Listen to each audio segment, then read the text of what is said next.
আত্মবিশ্বাস থাকলে সফলতা আসবে। নিজেকে বিশ্বাস করুন আর নিজের ভেতরের শক্তিকে বাড়াতে থাকুন, দেখবেন সব কিছু জয় করা সম্ভব। Hello everyone, good evening, welcome to my new blog. আশা করি আপনারা অনেক ভালো আছেন, সুস্থ আছেন, আর আমি অনেক ভালো আছি। এখন বাজে সন্ধ্যে 7টা। তো এখন থেকে ব্লগটা শুরু করছি, সঙ্গে থাকুন। তো আমি রান্নাঘরে চলে এসেছি, এখন একটু চা বানিয়ে নিচ্ছি। কি বলুন তো, সারাদিন এত পরিশ্রম হয় যে শরীরে আর এনার্জি থাকে না। তাই আবার এনার্জি ধরে রাখার জন্য বা শরীরকে আরও এনার্জেটিক করার জন্য আমি প্রতিদিনই সন্ধ্যাবেলা একটু চা খাই। তো আমি দুধ চা খেতে পছন্দ করি, সেই জন্য দুধ চাই বানাচ্ছি। আমরা দিনের 24টা ঘন্টা সময় পাই, কিন্তু দেখবেন এই 24টা ঘন্টা অনেকে ঠিকঠাকভাবে ইউজ করতে পারে না, সময় যেন পেরিয়েই যায়। যদি টাইম ম্যানেজমেন্ট করতে না পারে কোনো মানুষ, তাহলে সেই 24টা ঘন্টাকে সে সঠিকভাবে কাজে লাগাতে পারে না। তাই আমাদের প্রথমেই দরকার টাইম ম্যানেজমেন্ট। তো আমার চা করা হয়ে গেছে, খাওয়া হয়ে গেছে। এবার আমি মেয়ের জন্য সকালের দিকে বার্লিটা ধুয়ে শুকিয়ে রেখেছিলাম রোদেতে, তো ওটাকে একটু রোস্ট করে নিচ্ছি।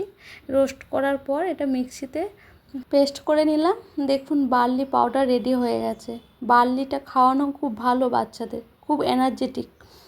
ডিনারের জন্য সবজি রান্না করতে শুরু করে দিয়েছি। তো আজকে আমি রান্না করব পটল, আলু, গাজর দিয়ে একটা তরকারি। কি বলুন তো, এখানে পটলটা পাওয়া যায় না। তো কালকে সুপার মার্কেট যাওয়া হয়েছিল, দেখলাম যে পটলটা আছে। আমিও গিয়েছিলাম, যে পটলটা নিয়ে এসেছিলাম। পটল খেতে ভালো লাগে, আমারও ভালো লাগে, আর আমার হাজব্যান্ডেরও খুব ভালো লাগে পটল খেতে। মেয়ে হবার পর থেকে প্রায় ম্যাক্সিমাম টাইমটা আমি রান্নাঘরেই কাটাই, কারণ মেয়ের জন্য খাবার তৈরি করা, নিজেদের খাবার তৈরি করা টাইম লাগে করতে। তো আমি পটলের তরকারিটা কষা হয়ে গেল মশলা দিয়ে, এবার একটু জল ঢেলে দেবো। আর কি বলুন তো, সন্ধ্যের দিকে বেশি রান্নাঘরে আমি সময়টা দিতে পারি, কারণ আমার হাজব্যান্ড বাড়িতে থাকে, ও মেয়েকে ধরতে পারে।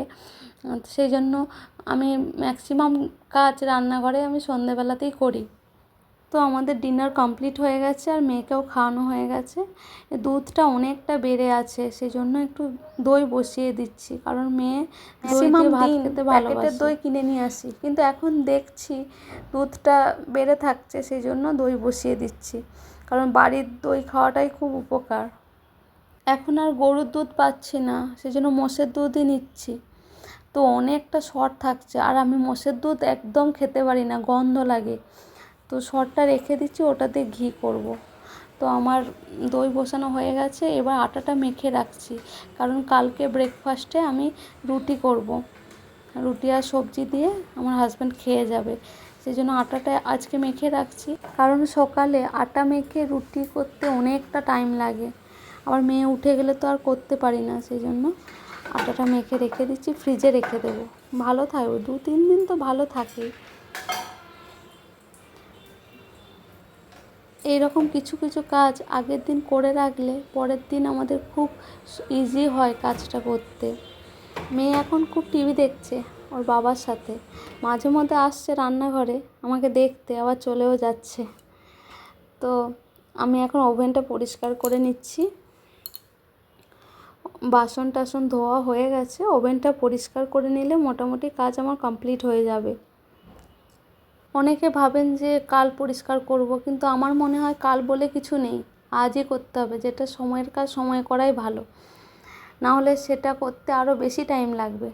তো কথা বলতে বলতে আমার ওভেনটা পরিষ্কার করা হয়ে গেছে। আর একটা কাজ বাকি রয়েছে, এই যে আদা রসুন পেস্ট করতে হবে। কি বলুন তো, আদা রসুনটা পেস্ট করা থাকলে আমি যখন মেয়ে ঘুমালেও আমি রান্নাটা করতে পারি, কারণ মেয়ে যখন ঘুমায় তখন আমি পেস্ট করতে পারি না, কারণ মেয়ে উঠে যায় আওয়াজে। সেই জন্য এই কাজটাও সেরে রাখছি। তো মোটামুটি আমার সব কাজ কমপ্লিট হয়ে গেছে। তো সকাল থেকে রাত অবধি এত কাজ করে যাচ্ছি, তাও কাজ শেষ হচ্ছে না। দেখুন 10টা বাজছে, পুরো চারিদিকে অন্ধকার নিস্তব্ধ হয়ে গেছে একদম। তো এখন বাজে 10টা। তো এখন আমরা এবার ঘুমাবো। মানে এখন ঘুমাবো না, এখন কতক্ষণে ঘুমাবে তার ঠিক নেই।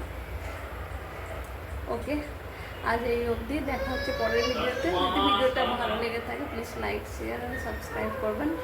Thank you, bye, good night.